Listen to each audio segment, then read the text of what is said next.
このムーブのね、あらが目立つようなところとか徐々に述べていきたいなと。でもやっぱりね、一つ言えば、スッキリ。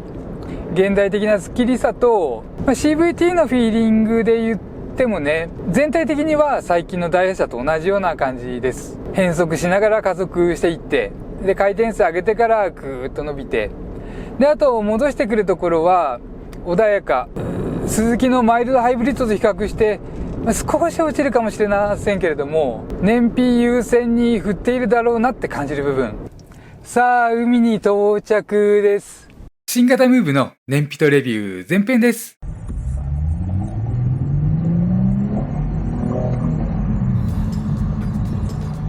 間違いいっぱいの自動車選び、左男爵です。今日は新しいムーブ、2025年式でオドメーター1000キロの車に乗っています。で、NA エンジン搭載車です。で、この車に乗りながら燃費を見ながら走行レビューしていきたいなと思います。で、今日のコースは、千葉県の内房側、東京湾側から外房太平洋側まで、ここをね行って戻ってこようかと思っています。で、海から海に行ってね、目的地は海です。で、その間が山道になっていますので、その辺りで途中経過を入れてレビューとか挟みつつ進めていきたいなと思います。で、ちなみにね、今いる場所は、千葉市のジェフ市原の、ホームタウンというかね、自分ジェフ好きでね、今年 J1 に上がれそうな感じなんでね、この近くにいるんですけれども、こんな感じね。で、ここをスタートして、ここじゃないですけれども、千葉市に戻ってこようかなと思っています。それでは行ってきます。じゃあ、ある程度走ってきましたので、少しずつレビューをしていきたいなと思います。今これからね、くねくねしているような道に入っていきます。で、乗ってみてね、思ったこと、まだ今日1本目の動画なので、どんどんね、思ったことから述べていこうかと思っているんですけれども、一番はね、そう一番、なんて言うと思います？一番自分が思っているのは、軽自動車って形違いだけのように見えて、実はね、乗ればみんな違うというのをね、改めて思っています。もう車って本当楽しいというのがね、そういったところから感じられて、それは他のメーカーの軽自動車ではなくて、ダイハツの中で比べてもそうです。最近乗った2024年、2025年式あたりのダイハツ車、その中で見てもね、いろいろ違う。で、どんなところかというと、このムーブが、車自体走る部分とかね、快適性に力が入れられていて、その部分がいいというところ。そこはね、もうすごく納得。でも良くなったからこそあらが目指すというところもあってね。で、例えば少し緩めな感じで全体的にまとまる担当とか、あと足が柔らかくてステアフィールもゆったりしているキャンバスとか、そういった車たちがうまくオブラートに包んでいた部分が逆に出てきちゃっているというところもあったりなんかしてね、このあたりがね、面白いところ。本当ダイハツ車ね、いっぱいあって、で、ほとんど中身一緒で、形違いとかスライドドア、ヒンジドアとか背の高さとかね、そういった差になってきそうなものですけれども、乗り味がね、もう全然違って、それぞれね、得手不得手があって、極まっている特徴があって、タントだったら B ピラーレスで背が高いとか、タフトだったらSUV スタイルでサンルーフ標準とか、キャンバスだったら、このムーブと同じボディ全高で可愛らしいボディスタイルで、装備なんか充実しているとか、いろいろある中でね、楽しさ、そこが選ぶ楽しさであって苦しみにもつながっていくのかなと迷っちゃいますよね。価格差10万円20万円の中でいろいろ選べて、でオプションとか標準装備の設定とかもみんな違ったりなんかして、すごくね難しくもあって楽しくもあるポイントじゃないかと。で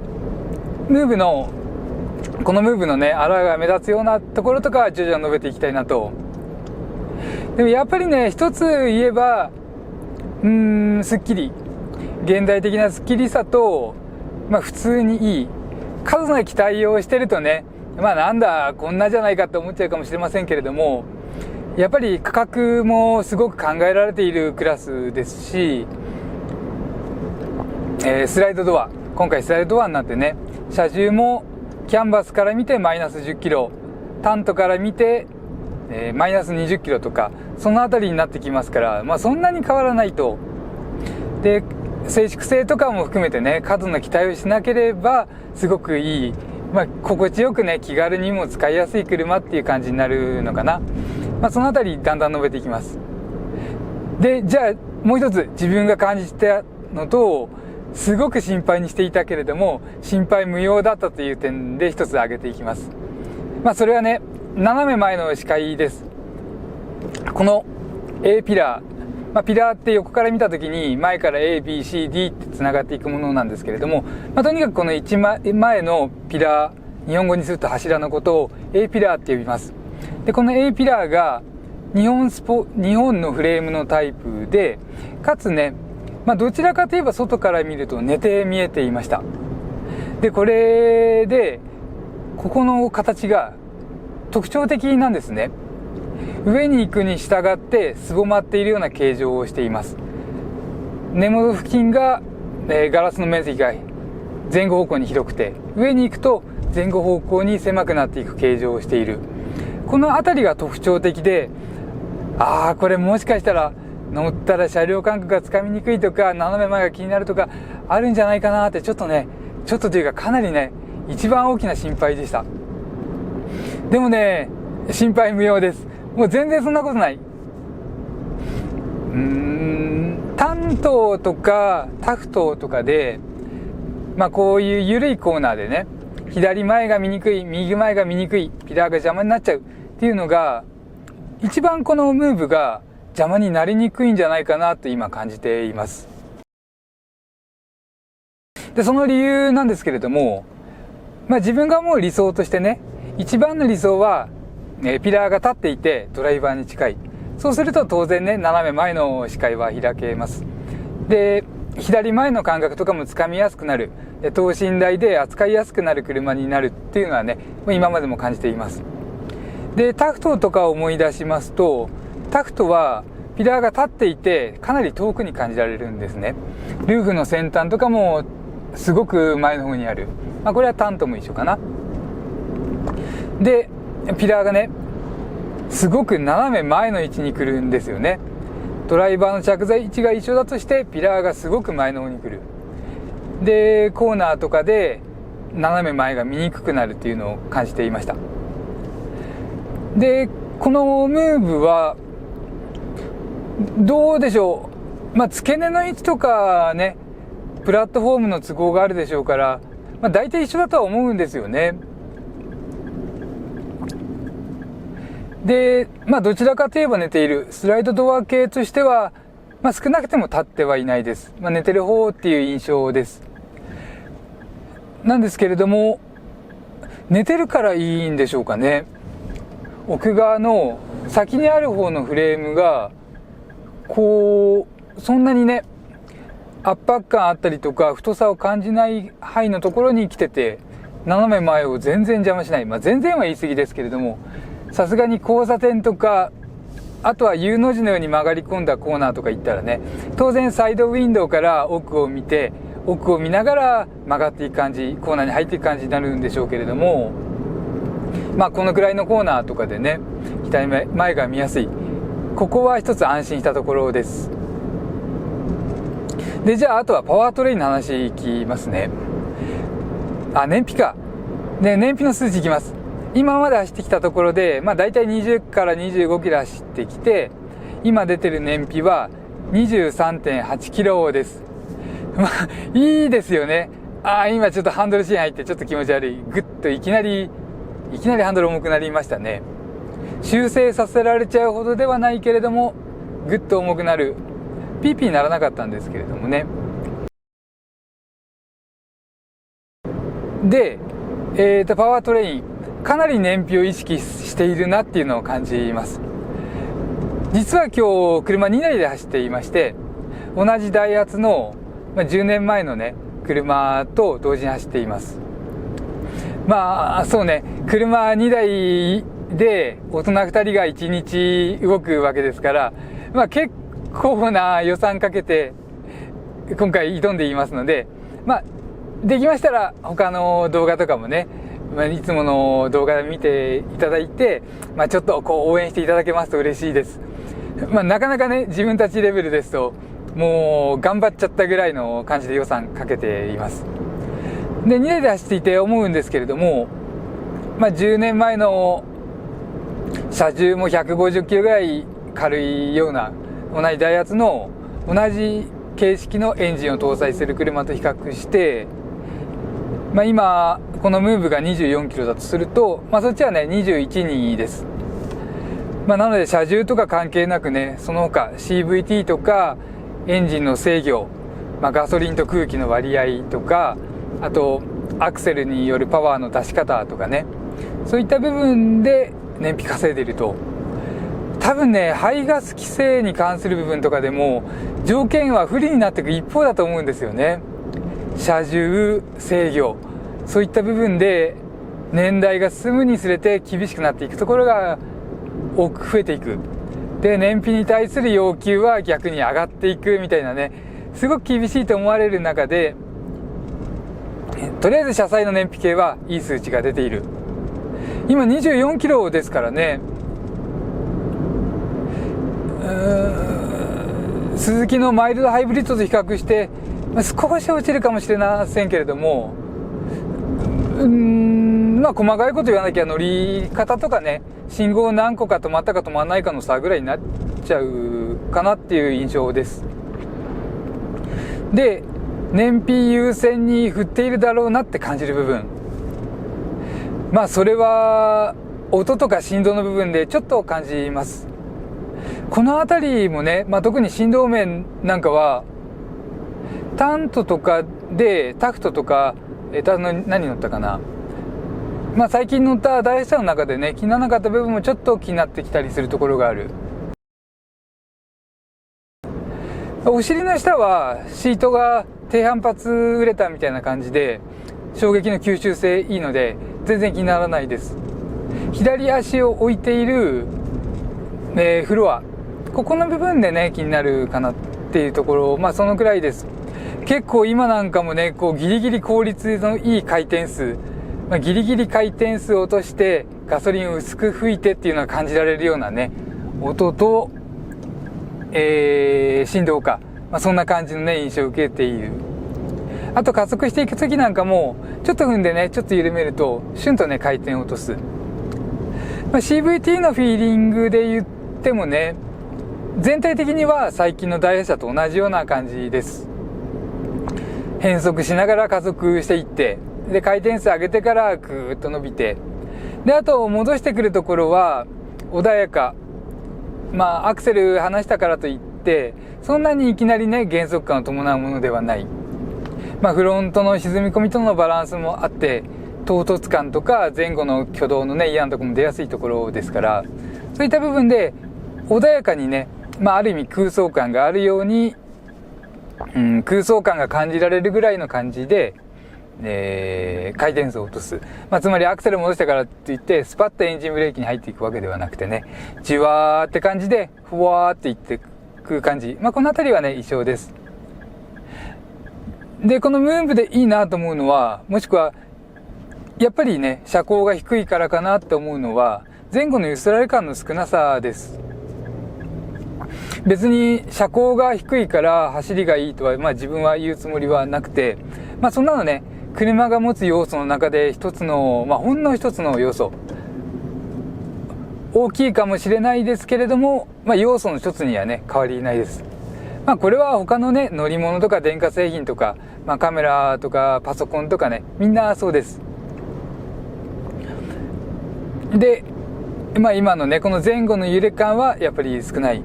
なのでアクセルとかね踏んでいってハッと戻す時とかでもねギクシャクしにくい。踏んで戻してが繰り返されるようなところでもこの辺りはね乗りやすさにもつながってくると、まあそんな感じでね思います。まあちょっとこの先でねもう少し車いなかったらもう少し踏んだりね、いろいろ試してみたいなと思っていますので、ここまでもね、そんなにおとなしく走ってきたわけではなくてね、パワーモードを使ったり S レンジ B レンジを使ったりして走ってきました。で、別にね速度も落としてなくて、流れに沿った速度で走っていて、24キロ、ずっと24キロ出てますね。やっぱり燃費優先、現代の今の2025年に登場した車っていう感じの燃費性能を持ってますね。そうだ、 CVT はこの、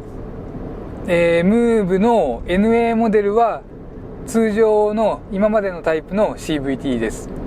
ターボモデルは DCVT が搭載されるといったところで、ここがタントだけはね NA モデルでも DCVT になると、少し違いがあります。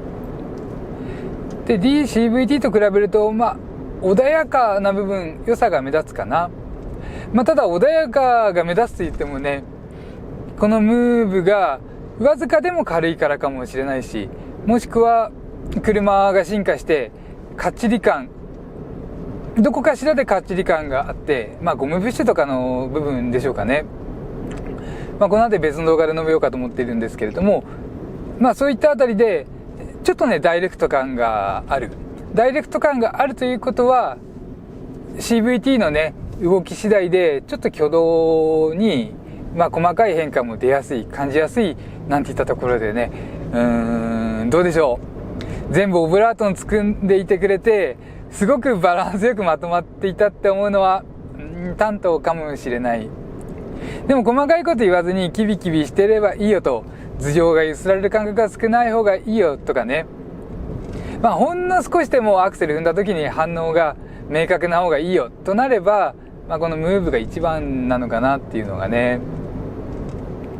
難しいですよね。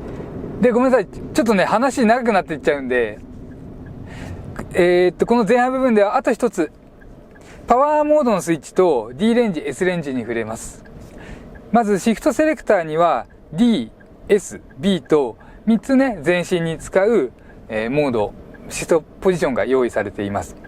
で、あと右手、ハンドルの右手側の親指で押せる部分にパワーモードのスイッチがあります。なのでいくつかな、組み合わせは分かんないですけれども、今 D レンジ通常モードから取れる選択肢は、3つ3種類切り替える選択肢があることになります。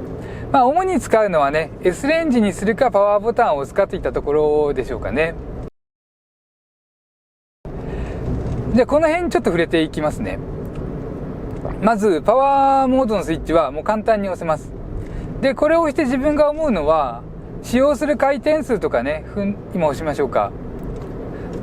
ちょっと止まりますね。その後かな。で、このパワーモードのスイッチに関してはね、押した瞬間に回転数がブーンって上がるとかそういうわけではなくて、スロットル特性、同じにアクセルを踏んだとしてその状態で、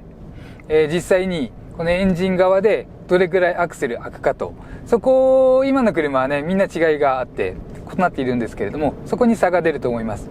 つまり少し踏んでも大きく踏んでるような状態を作り出す感じ、これがパワーモードのスイッチと思われます。そう感じます。で S レンジはもっと明確です。今落としますね。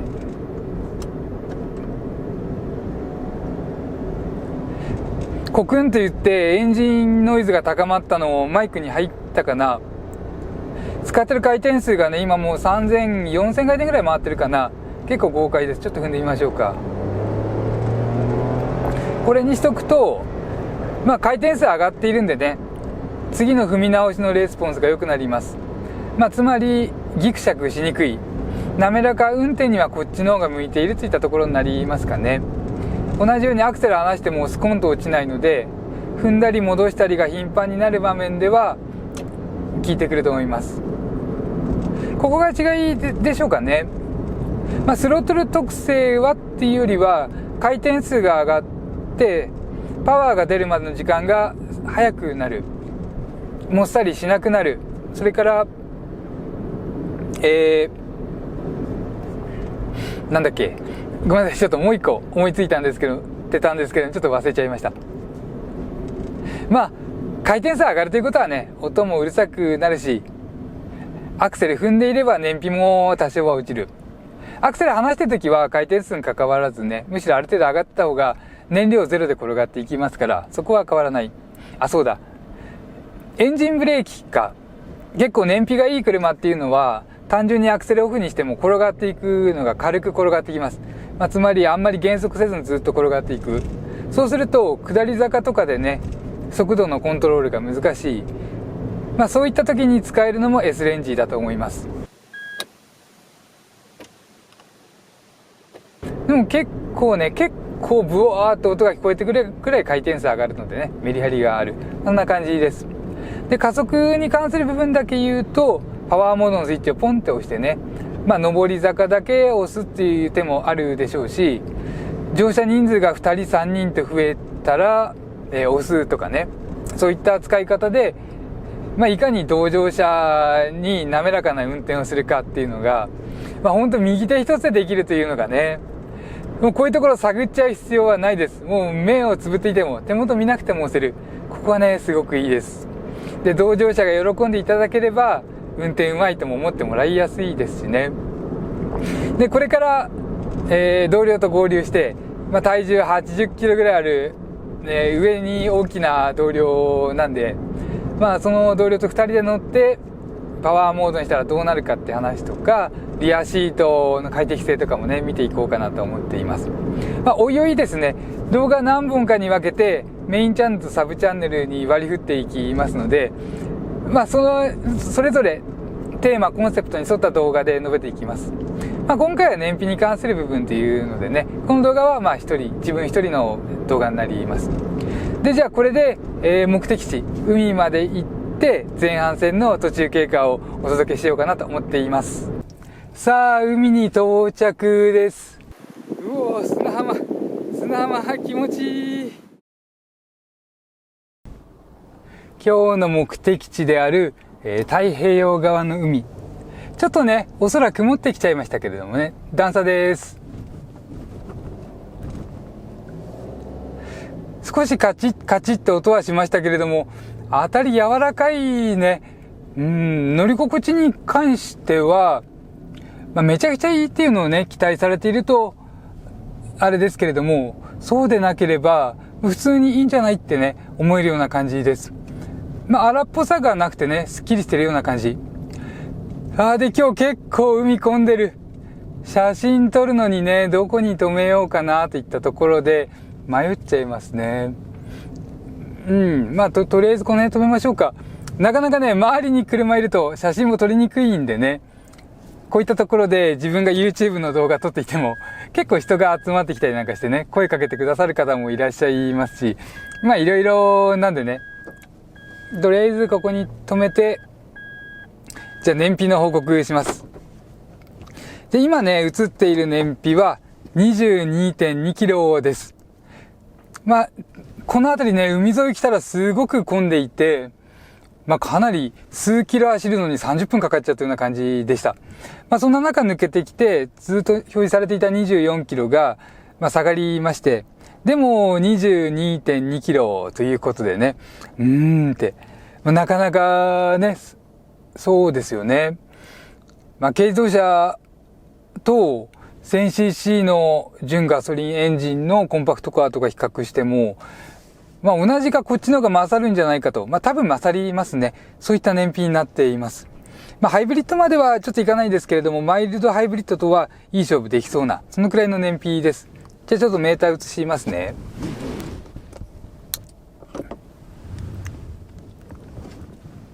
はい、ピント合わせます。はい。で、これがね、今映ってる燃費です。22.2 キロ。ただ、この車もね、やっぱり、オドメーター、ごめんなさい、トリップメーターと燃費計同時に見れないので、ちょっとめくります。本当はね、同時に見れた方がいいですよね。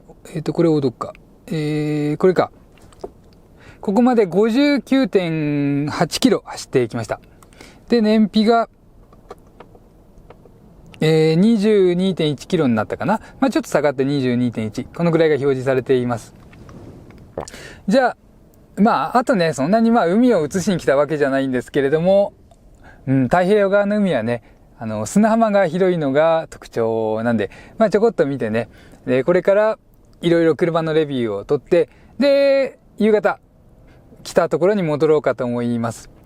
で、その間に気づいたこととかありましたら、後半の動画で、述べていきたいなと思っています。ここからの続きは後編になります。さあ、都市部に戻ってきてね、帰り途中からは山道抜けたところから、ずーっと混んでてね。でも楽しいのは当然、そんな感じですから、レビューにも何にもならない。で、もうちょっと噛み砕いていきますね。で、ちょっとはっきり言うと、そんなに疲れにくい車っていう感じは、後編は交通状況、混み合う場面も多く、時間が 1.5 倍ぐらいかかっての、そうした時の燃費を見ていきました。また、行きが朝で、戻りが夕方でして、この間に感じた印象なども収録しています。2人が2台で移動していましたから、間でリアシート乗れたりとか、助手席乗れたりとか試せました。あと、多人数乗車の時の様子とかね。その他、乗ってるうちに気づいた点などを含んでいますので、後編もぜひよろしくお願いします。以上、間違いいっぱいの自動車選び、ヒラリー男爵でした。